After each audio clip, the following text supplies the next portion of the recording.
And joining us now to discuss that case, plus more of the day's political news, is Amy Walter of the Cook Political Report with Amy Walter and Tamara Keith of NPR. Welcome to you both. So nice to see you. Good to be here.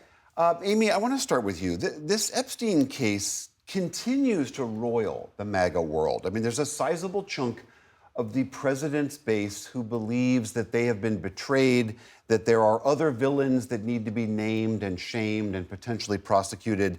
Steve Bannon was out recently saying that he believes this handling of the Epstein case could cost the GOP 40 potential House seats in the midterms. Is it that big of an issue? Yeah, it's hard to believe that this is an issue that is going to continue to be as hot a year from now as it is today. So whether it is going to have an influence on 2026, that does seem unlikely. What it does highlight, though, are a couple of things. The first is the role in which what we call now like non-traditional media figures have in this newly constructed Republican Party.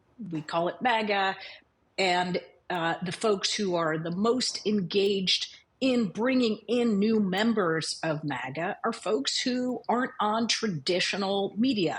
They have podcasts, they have YouTube channels, and they have a lot of following. And those followers are the ones that they are spending their most time engaging with.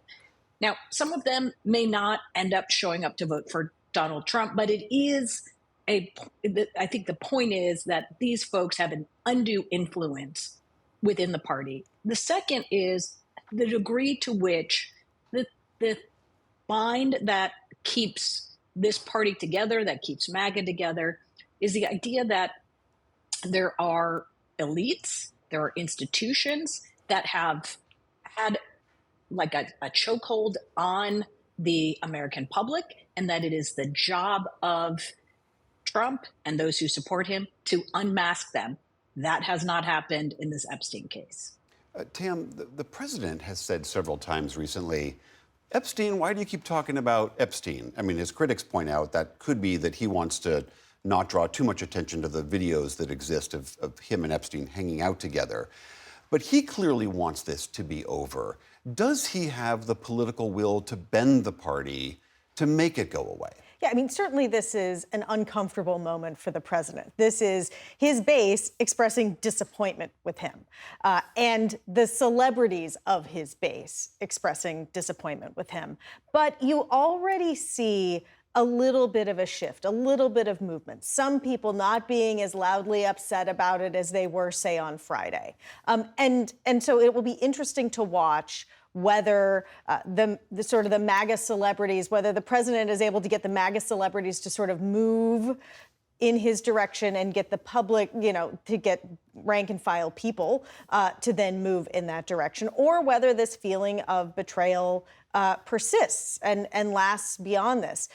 Clearly, he put out that social media post. It was very long, and he was trying to, where earlier in the week he said, we don't have time for this. He once again was like, come on, please. His White House also was saying anybody who sort of gins this up is undermining the administration. But the undermining was coming from within. It was coming from his supporters. It wasn't the Democrats that were the problem this time. It wasn't the other guys that he often demagogues. It was his own supporters who were expressing such disappointment. That said, his own supporters, many of them initially expressed a lot of disappointment with the airstrikes in Iran, and then pretty quickly they got back in line. And so it will be interesting to watch what happens there, whether he's able to get them back. Amy, I want to ask about this rescissions package we were just talking about with Lisa. As she was reporting, this package faces a critical deadline this Friday. And as Lisa was detailing, there are some conservative Republican, maybe not conservatives, but Republican holdouts that might like to tweak this. Again, to this point that Tam is making, does Trump have the continued iron grip to force this through as he did with his one big beautiful bill? It sure seems like he does. I would argue that if he got the holdouts on that one big, beautiful bill, many of whom said very bad things about that big, beautiful bill before they went on to vote for it, it sure seems likely that he will get his wish on this one as well. Um, uh, Tim, I want to shift to this issue of immigration. We've seen one judge out in Southern California who has ruled against the president's and the administration's ICE tactics, saying you can't basically stop people without probable cause. That applies just to Southern California. There are still these kinds of raids and arrests happening on street corners all over the country. Do you have any sense as to what the public believes about these? Are people outraged by what they are seeing, or are they thinking, this is what he promised and this is what he's delivering? Well, this is definitely what he promised. He promised mass deportations. He and people in his administration, when he was running for office and now while he is in office, are talking about what life would look like without all the undocumented immigrants in America. The president has been very clear on this for a very long time. This is his agenda. What we also know, though, is that there has been local pushback when people that someone knows are getting swept up in it. And there also has been some softening in the polls of support for the president's handling of immigration, and that includes softening among Republicans and importantly, independent voters. Interesting. Before I let you guys go, I do just want to flag one big event that's happening this Wednesday. This is the Congressional Women's Baseball Game. You two are active members, as is Lisa, as are other members of the NewsHour team. You are playing the women's congressional softball team. This raises money for breast cancer. Tickets are available still for people who want to pay attention. Otherwise, you can see it live streamed on the Monumental Sports Network. Any predictions?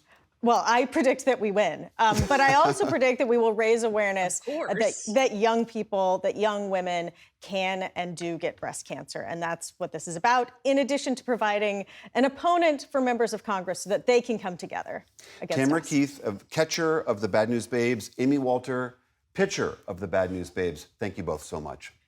You're welcome. You're welcome.